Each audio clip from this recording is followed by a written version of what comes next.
Eu sou Sara Tanabe, tenho 30 anos e sou daqui do Rio de Janeiro. Eu ando de skate tem uns 15 anos. Comecei lá em 2010, assim, na época do pré-vestibular, que meu irmão pediu um skate de Natal, só que aí minha mãe comprou aqueles skates genéricos, sabe? Por isso a importância de sempre pesquisar em skate shops, sempre comprar de realmente skatistas locais, porque daí você fortalece a cena e também, né, você ajuda no desempenho da pessoa. E aí eu não conseguia andar muito bem de skate, né? O skate era bem, assim, sabe aqueles skates de brinquedos mesmo? E aí meu pai pesquisou e encontrou o longboard, que é a minha modalidade, né? Eu não sou do skate, enfim, vertical, nem parque, nem street, eu sou do longboard. E aí eu comecei descendo ladeira mesmo, pegando downhill, freeride, na velocidade. E depois migrei pro dancing, que é a minha atual modalidade. Inclusive dou aulas, já dou aulas há mais de 10 anos. Me encontrei sendo instrutora de skate e o skate me abriu portas, assim, né?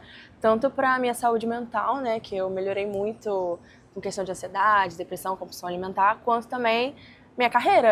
Se não fosse skate, eu acho que eu nem estaria aqui. O longboard, ele basicamente é um skate, aquele skateão maior, né? Que o skate street é um pouquinho menor e você anda, por exemplo, na Praça 15 tem os obstáculos de rua, que é corrimão, escada, gaps, né? Caixotes, então isso define o skate street. O parque é quando tem aquela piscina, que é o bowl, né? Que as pessoas vão, aí fazem a linha delas e tal. E o meu é o longboard dancing, que é quando você tem o longboard, né? Que é o skateão maior, e aí você anda em cima dele, aí você faz vários passos de dancing, né, no caso. É basicamente isso. E aí tem um longboard downhill, que foi quando eu comecei lá atrás há 15 anos, que é você descer ladeira, pegando velocidade, fazendo umas derrapadas. Mas além desses, tem muitas outras modalidades, tem muitas coisas. O skate tem para todos os gostos, literalmente. E o skate, assim como todos os esportes, eles liberam muitos hormônios da felicidade, né, que a gente falou. Dopamina, serotonina, endorfina. E quando eu descobri isso, né, foi uma virada de chave, porque eu acho que eu tinha uns 15, 16 anos, e eu não tinha me encontrado em nada.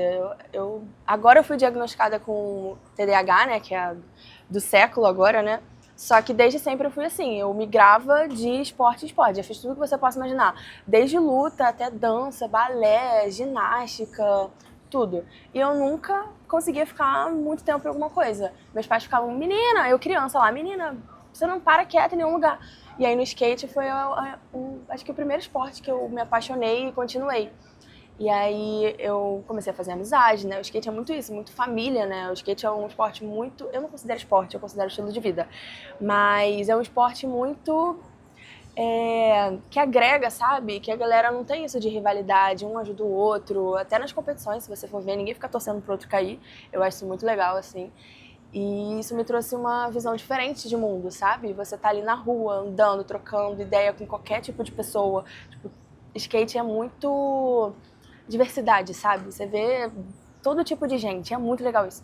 E aí você acaba fazendo amizade. E nisso eu comecei a frequentar mais as pistas, mesmo não sendo do skate street ou parque, enfim, tinha muita troca, né, com essa galera. E aí eu acabei desenvolvendo uma saúde mental muito melhor do que antes, porque eu estava sempre ali, fazendo um esporte, né?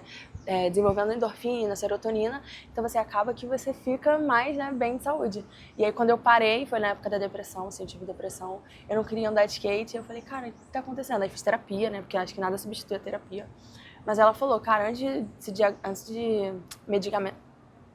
de tomar um medicamento, você volta pro skate pra você ver como que vai ser. Cara, quando eu voltei foi um divisor de águas, assim, eu fiquei muito, caraca, era isso. Não frequento muito pistas de skate, por exemplo, ou bowls, mas eu tenho muitos amigos que andam e acabo que eu tenho essa troca às vezes, né? E eu percebo que às vezes tem um incentivo dos próprios skatistas para reformar a pista. Já vi isso muito na skate park do Flamengo, que os próprios skatistas fecham a pista e eles mesmos reformam, já vi isso. Então eu acho que é muito da gente, né? Tipo, dos skatistas.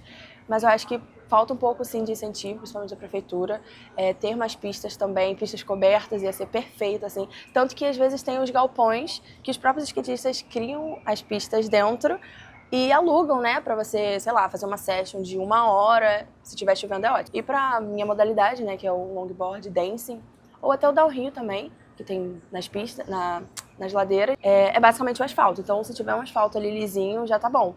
Como eu me locomovo muito de skate, acaba que isso também interfere. Eu moro num lugar que tem muito buraco na rua, então quando eu vou me locomover, eu fico meio assim, com medo, sabe? Porque acaba que já caí muito na rua, assim, com os carros passando, então é um pouquinho perigoso, lance de asfalto mesmo.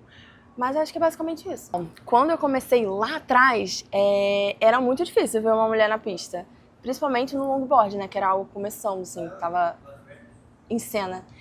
No skate até tinha, mas poucas, assim, eu chegava na pista e os meninos ficavam olhando e tal, mas é isso. O skate me ensinou muito a você chegar, cumprimentar quem tá no pico e tal. Só que aí de uns tempos pra cá foi vindo, né, as mulheres ganhando espaço, tiveram muito mais mulheres frequentando, assim. Eu acho que foi com a chegada das redes sociais, pra ser bem sincera, assim, porque a galera postava vídeo no YouTube, né, andando, no Instagram, quando começou a ter vídeo, no TikTok, e eu acho que gerou uma vontade, assim, um desejo pelas pessoas praticarem mais. E aí agora, né, depois das Olimpíadas, que o skate entrou, o surf também, mais ainda, né, porque a gente tem nossa Raíssa Leal, brava! Ela trouxe muita gente, e eu como instrutora de skate, eu amei, porque muita gente veio fazer aula de skate, pô, muita gente, principalmente mulheres, eu acho que a maioria das minhas alunas são mulheres, e é muito legal isso, a galera ganhando espaço. Claro que não vou mentir, tem muitos campeonatos, polêmico aqui, tem muitos campeonatos que não tem a premiação igual, para homens e para mulheres, mas tem muitos que tem, então a gente está ganhando espaço, a gente está conquistando, mesmo ainda tendo essa discrepância, né? Mas a gente tá ganhando espaço. Eu costumo dizer que só não se lesiona quem não vive, né? E assim, eu sou viciada em viver, eu gosto muito de adrenalina, então experiências que vão me agregar de certa forma. E o skate, com skate e com surf, né? Não foi diferente. Me lesionei, eu lembro que na pandemia, assim, que eu fiquei sem andar de skate, eu fiquei, caraca, nossa, eu quero muito andar de skate. E aí quando voltou, eu não voltei pro skate, eu comecei no surf.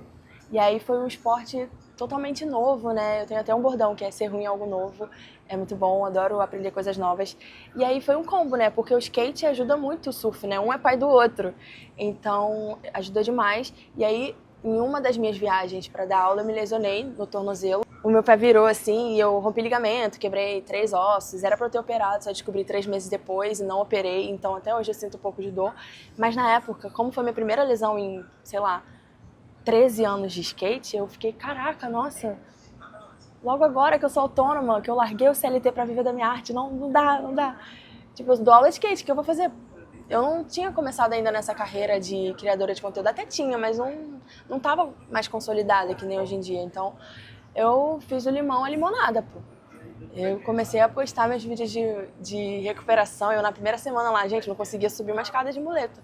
E as únicas coisas que eu pensava eram: mas é que eu sou autônoma. E será que eu vou ficar com medo de voltar a praticar eles? E eu mostrando, gente, é muito difícil, pô, eu não consigo ficar 10 segundos em pé, que minha perna dói. Aí, comecei a fortalecer a outra perna, porque senão você compensa todo o seu peso do corpo, que tá acostumado a ficar equilibrado em 2 pernas, em uma só, imagina. Aí tu lesiona a outra. E eu não queria ficar andando de cadeira de rodas.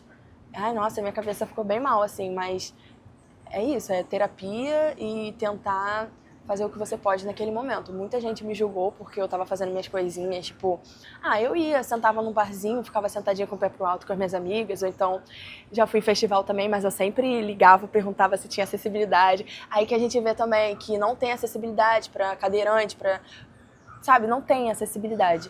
Eu ia nos festivais e, assim, não tinha uma cadeira de roda disponível, mas eu curtia igual, assim, eu ia de muleta e pedia uma cadeira, sentava, e era muito legal. Aí eu comecei a postar meus blogs de recuperação e eu acho que ajudou muita gente, porque muita gente vinha falando, caraca, você... Tantas pessoas lesionadas, né, que falavam que eu tava inspirando, que diziam que, enfim, agora eu sei que vai passar, porque você já passou por essa fase, você tá aí bem agora. Tanto para as pessoas que não eram lesionadas e viam que eu curtia a minha vida até lesionada. E quem não estava lesionado não estava curtindo. Eu tenho muito isso de, cara, vamos viver, entendeu? A gente não sabe o dia de amanhã. Então eu gosto muito de postar esse lado também. Claro que eu não vou dizer que eu não sofri, eu fiquei muito mal de cabeça, muito assim. Mas eu aproveitei para fazer as coisas que eu tava procrastinando, tipo, sei lá, fazer um plano de saúde ou comecei a aula de espanhol por causa disso, entendeu? E aí 3 meses depois, não, 3 não. E aí 6 meses depois dessa lesão do tornozelo, eu tava voltando pro surf, comecei a nadar, né, pra melhorar o meu tornozelo. Aí eu me machuquei surfando. Quebrei a C5, a vértebra da coluna. Bati a cabeça na prancha, deu teto preto, vi Deus, descobri que espiritualidade existe, pá. Fui no hospital usar meu plano de saúde, porque eu já tinha um, né? Fiz, que eu não sou boba. E aí o médico falou, menina, por pouco você não teria morrido. Para uma fratura de coluna cervical, fosse mais 10 quilos, fosse 90, talvez você não tivesse morrido. E aí que eu percebi, caraca, não, agora mesmo que eu tenho que viver. Parece desespero, né, de viver? Não, talvez seja. Mas eu fiquei bem assim, isso virou uma chavinha, sabe? Tipo, cara, por que eu vou reclamar de certas coisas? As pessoas às vezes reclamam, sei lá, de acordar cedo, ou tô cansado porque eu tô trabalhando, beleza. Todo mundo pode reclamar. Só que às vezes a gente esquece de valorizar o básico. Tem um monte de gente querendo estar acordado, sabe? Querendo estar vivo. E aí foi isso que mudou em mim, sabe? Eu acho que essas lesões foram pra me ensinar mesmo. Que, de fato, tem muita coisa boa aí pela vida, que a gente tem que valorizar o simples, tipo, um dia de sol, tudo isso.